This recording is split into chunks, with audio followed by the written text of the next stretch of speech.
Hola, ¿cómo están? Muy buenas tardes, bienvenidos a una nueva edición de la entrevista del sábado. Ha sido el tema de la semana, el conflicto que tienen los regantes con Endesa por el agua de la laguna del Maule. Por eso quisimos invitar a un experto, a Samuel Ortega, es académico de la Universidad de Talca, experto en la temática de agua y más encima doctor en ingeniería de Estados Unidos, así que más especialista en el tema no puede ser.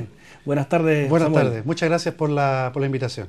Nada, pues encantado, queremos ahondar un poco en este tema y también en la situación del agua, porque es realmente difícil de entenderlo, pero es súper importante lo que se está discutiendo. Estamos hablando de agricultores que están peleando por el agua, vital para su funcionamiento, y Endesa, que quiere agua para hacer funcionar la luz, por decirlo en palabras sencillas. Samuel, un poco en palabras sencillas, ¿en qué consiste este conflicto? ¿Cómo parte? ¿Por qué se genera? Bueno, fundamentalmente el conflicto se está generando porque la laguna del Maule se está quedando sin agua. Prácticamente la laguna del Maule tiene un 80% de déficit, lo que hace poner en riesgo la generación de electricidad y también la disponibilidad de agua para los agricultores. Entonces, hoy en día Endesa necesita agua para generar electricidad y esta entrega de agua para electricidad nació de un convenio entre el Fisco y Endesa en el año 1947, estamos hablando. Hace bastante tiempo, que regula el uso del agua en la laguna del Maule.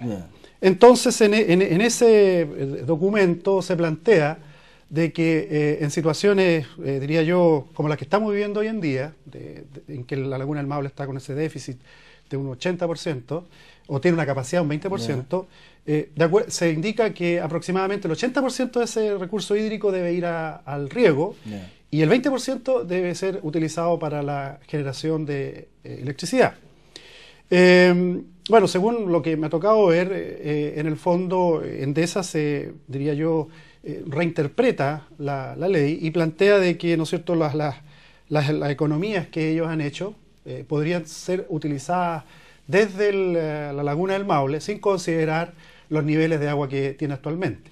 Sin embargo, uno ve en el convenio, indica de que Endesa puede usar el agua si solo si, ¿no es cierto?, existe un nivel adecuado, un nivel superior que equivale a 638 millones de metros cúbicos de agua. Lo que está lejos hoy día de lo que está lejos de ser una realidad. Entonces, de ahí surge el problema.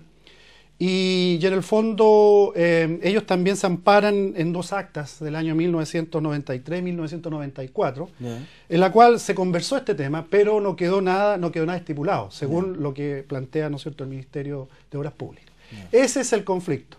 Ahora bien, el problema fundamental que uno ve, si se utiliza el agua y los agricultores nos quedamos sin agua, se van a quedar más o menos 230.000 hectáreas, ¿ya?, que podrían ser afectadas, pero el problema mayor es el tema económico-social que puede afectar si no existe suficiente recurso hídrico. Por lo tanto, eso es lo mayor preocupa. A mí lo que más me preocupa es eso, del punto de vista social. ¿Qué podría ocurrir con los pequeños agricultores? Y no tan solo con la agricultura, sino que también la gente que vive alrededor de la agricultura. Entonces es un conflicto que para mí se vuelve a repetir. Como conversábamos, ¿no es cierto?, en el año 1998 tuvimos un problema similar y se ocurrió la misma problemática, donde se enfrentaron los regantes con la empresa hidroeléctrica, en la cual la laguna Colbún llegó a niveles también bastante bajos. Entonces, como comentábamos, en el año 98 la región y el país vivió una sequía extrema, cayeron más o menos como 200 milímetros. Estamos hablando cuando hubo racionamiento y todo aquello. Justamente, digamos, un racionamiento de electricidad y se vivió una crisis. Y en ese momento, bueno, todas las entidades de gobierno empezaron a discutir y a ver cómo resolver el problema. Entonces, 14 años más tarde, año 2012, volvemos a tener el mismo problema y yo como técnico me preocupo, bueno, me pregunto, ¿qué se ha hecho? Se ha hecho algo, pero no lo suficiente. Y hoy en día nuevamente nos enfrentamos a una crisis y que, según lo que se pronostica para el futuro, esto se va a volver a repetir. Pero antes de meternos en ese que es el tema de fondo finalmente, porque hoy día están discutiendo Endesa con los regantes porque hay poca agua, porque si hubiese mucha, esto ni siquiera lo estaríamos conversando probablemente. Pero ¿qué se puede esperar frente a específicamente este conflicto? ¿Que sea la Corte de Apelaciones que la zanje y que se respete, o que se siga discutiendo en tribunales hasta que San Isidro les eche una mano? Bueno, de mi punto, o sea, yo creo que de mi punto de vista netamente técnico y viendo el tema de la importancia social que tiene el agua para la agricultura, yo creo que las decisiones que tomó la DOH me parecen apropiadas. O sea, yo estoy de acuerdo con esa posición. Obviamente, eso hay que dejárselo, ¿no es cierto?, a la justicia que decida. Pero el impacto que pueda tener puede ser bastante importante y negativo hacia la comunidad agrícola. Vamos al tema de fondo, que era lo que usted planteaba. Esto ya es de larga data, decía usted. Ya lo vivimos y lo estamos otra vez, está sucediendo. ¿Va a pasar lo mismo, que va a llover y la gente se va a olvidar? ¿O tenemos que ya definitivamente tomarlo en serio y tomar medidas? O sea, yo lo he vivido ya en el 98, después tuvimos otra sequía que no fue tan intensa, ¿no es cierto?, el año 2005. Yo creo que hay un problema nuestro de mentalidad. A mí me preocupa mucho de que en general, tanto los gobiernos como, ¿no es cierto?, los políticos y la gente está pensando siempre en el corto plazo. Y ese, creo yo, el pensar en el corto plazo es lo que nos limita, de mi punto de vista, el desarrollo. Cuando uno se va a los países desarrollados, por ejemplo Estados Unidos y Europa, uno ve que ellos hace 40 años atrás pensaron el problema de la sequía. Y ellos ya tienen las técnicas, las metodologías implementadas para el desarrollo. El caso de California, por ejemplo, que está sufriendo una sequía fuerte, ellos ya implementaron todo un mecanismo diría yo, para mitigar estos efectos negativos, con una serie de políticas, tecnología, etcétera. Estamos hablando de diversificar, por ejemplo, la materia energética. Bueno, eso también es un tema importante. Si nosotros nos vamos a Alemania, nosotros podemos ver que en Alemania, hace más de 20 años atrás, el gobierno alemán decidió subsidiar e implementar el uso de paneles solares. Hoy en día, en las casas existen paneles solares, y en general las casas pueden entregar energía para sus casas y también entregar energía al sistema central. Lo interesante es que al final de mes la persona puede recibir un cheque por la cantidad de energía que entregó al sistema, o bien pagar por la energía que usó en el sistema central. Entonces uno se pregunta por qué eso no se ha hecho. Y eso es un tema que ya está aprobado en los países desarrollados. La semana pasada anduve en Australia y también me tocó ver mucha instalación de paneles solares. Por lo tanto, me parece de que el riesgo que tenemos nosotros como país es estar concentrados en el uso de la energía hidroeléctrica. Creo que debemos diversificar, debemos buscar la radiación solar. Nuestra región, en general, tiene 8 meses de radiación solar. Y perfectamente podríamos nosotros establecer un programa, un plan estratégico para incentivar a la gente a instalar paneles solares en sus casas. Obviamente no va a satisfacer la demanda total, pero puede mitigar en cierta medida ese efecto. Usted hacía referencia a la contribución de diversificar la materia energética, los paneles solares, pero ¿es una inversión cara o pudiese a lo mejor haberse hecho algo como para masificarlo? Efectivamente es una inversión cara. Pero en el corto plazo es cara, pero en el largo plazo trae beneficios. Ahora, obviamente, hay que ver los países desarrollados. Vamos al caso de Alemania, veamos el caso de Australia, veamos el caso de Europa. Pero alguien puede decir, es que son países con mucho dinero, nosotros no tenemos la misma realidad. Pero nosotros tenemos los recursos, tenemos los recursos para hacerlo. Ahora, obviamente que esto tiene que ir con un plan. Si esto no es de la noche a la mañana, si esto ellos lo hicieron hace 20 años atrás. Entonces yo creo que es el momento de empezar a trabajar en este tema. Porque estas cosas, todo es un proceso, es un progreso.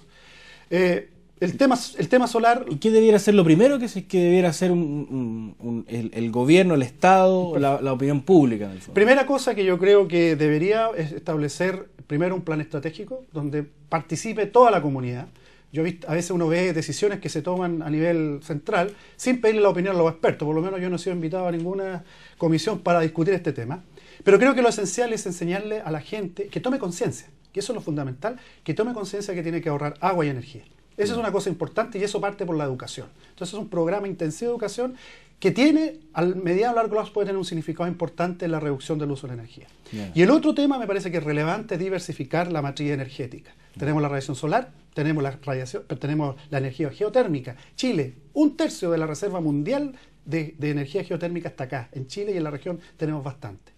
La eólica. Entonces, creo que ese es un camino importante a trabajar. El segundo aspecto, me parece que este conflicto que hoy en día se está viviendo entre Endesa y los agricultores se debería juntarse y establecer un plan estratégico. Hoy en día en Estados Unidos existen sistemas que permiten a los agricultores, a los zonas de regantes, distribuir mejor el agua de acuerdo a la demanda, optimizar eso. Y eso existe, y de hecho nosotros tenemos todo lo que son las plataformas satelitales para poder hacer ese trabajo. Eso le iba a preguntar, porque en el fondo hemos hablado de la parte energética, pero me imagino yo que la agricultura siempre se ha dicho que no puede seguir esperando que llueva para su producción. ¿Se puede trabajar, se puede hoy día hacer algo para manipular de mejor manera el agua? Por supuesto. A ver, los pronósticos dicen que las precipitaciones van a disminuir un 20 o un 40% para el futuro. Yeah. Nosotros, nuestra eficiencia en la región es de un 20 a un 30, 35%. Es decir, de 100 litros de agua, 20 se usan y el resto se pierde. Por lo tanto, el trabajo está en mejorar la eficiencia del uso del agua. Bien. Y para eso existen técnicas, tecnologías que permiten mejorar la eficiencia del uso del agua. Nosotros en las empresas que nos tocaba trabajar y los proyectos que hemos tenido, hemos logrado ahorros de agua de un 30 hasta un 60% usando la tecnología en forma apropiada. Bien. O sea, si ustedes me preguntan, ¿es posible enfrentar la disminución del recurso hídrico en el futuro? Sí, usando tecnología. Pero esto requiere tiempo. O sea, esto no requiere por lo menos 10 a 15 años. ¿Por qué? Porque también hay que enseñarle a los agricultores y a los profesionales a usar la tecnología. Yeah. Y uno de los mayores problemas que tenemos hoy en día en Chile es que tenemos tecnología, nosotros podemos traer la mejor tecnología del mundo acá a Chile, pero el problema es que tampoco se sabe utilizar. Yeah. Entonces, por eso es que yo hablo de un plan maestro en la cual involucremos a todos, a los profesionales, a los regantes, y establezcamos un plan de capacitación y de entrenamiento de tal manera que mejoremos la eficiencia del uso del agua. Yeah. ¿Ya? ¿Y esto no se ha hecho por un tema de voluntad, de ganas, de prioridades? A ver, es que vuelvo a insistir, yo creo que para mí es un tema de mentalidad. En el fondo, el problema nuestro, chileno, es que cuando estamos con el problema encima, nos ponemos a pensar para resolver el problema. Yeah. Yo recuerdo, porque me tocó muy de cerca el año 98, recuerdo que había un gran problema con el tema del recurso hídrico y los agricultores están muy preocupados, el gobierno también muy preocupado por el tema. Conversamos en preparar planes estratégicos para mejorar la eficiencia del uso del agua, nos llovió, y el año siguiente prácticamente nadie se acordó del problema. Yeah. Entonces, por eso yo vuelvo a insistir, o sea, tenemos todos los elementos para poder enfrentar y mitigar lo que se nos viene al futuro, que es un tema complicado. Y tenemos la tecnología para hacerlo, faltan las voluntades para juntarse y trabajar y poder desarrollar y enfrentar mejor esto que en el fondo puede afectar socialmente y económicamente a todos. Claro. ¿En qué sentido? La gente los agricultores que trabajan con esta agua se refiere a usted? Por supuesto, porque en el fondo si nosotros optimizamos el uso del agua, vamos a tener una mayor cantidad de agua disponible para regar y regar una mayor cantidad de superficie. Entonces, a lo mejor debería partir la iniciativa de quienes hoy día están en conflicto. Yo creo que, a ver, yo me pregunto, por ejemplo, en el fondo, yo voy a ser bien objetivo, no sé si Endesa, por ejemplo, que hoy día tiene el problema, ¿cuál ha sido la real inversión que se ha hecho para mejorar la eficiencia del uso del agua en la agricultura? Yeah. Entonces, o cuál han sido los acercamientos entre la Asociación de Regantes y Endesa para resolver este problema, o cuáles han sido los planes estratégicos en el sentido de decir, bueno, en el futuro, ¿cómo vamos a enfrentar esto? A ver, ¿qué tecnología vamos a aplicar? ¿Qué camino es el que debemos seguir? Y eso es lo que falta ahora. Hoy día nos juntamos en una disputa que se repitió y se está repitiendo ahora, pero lo que falta ahora es sentarse a conversar en serio y ver cómo realmente resolvemos este problema que se nos viene. Claro. Samuel, se nos acaba el tiempo, le queremos agradecer su presencia acá y bueno, vamos a estar atentos a este tema. Supone que esta semana debiera Endesa presentar sus descargos y la Corte de Apelaciones definir qué va a pasar, pero más allá de eso queríamos también abordar el tema de fondo, que es los problemas que está ocasionando el agua debido a que está cada día más escasa. Ok, muchas gracias por la invitación. Y a ustedes dejarlos invitados para la próxima semana con una nueva entrevista, desearle también anticipado a todas las madres un feliz día, que mañana las regaloneen como corresponde. Que tengan una buena tarde.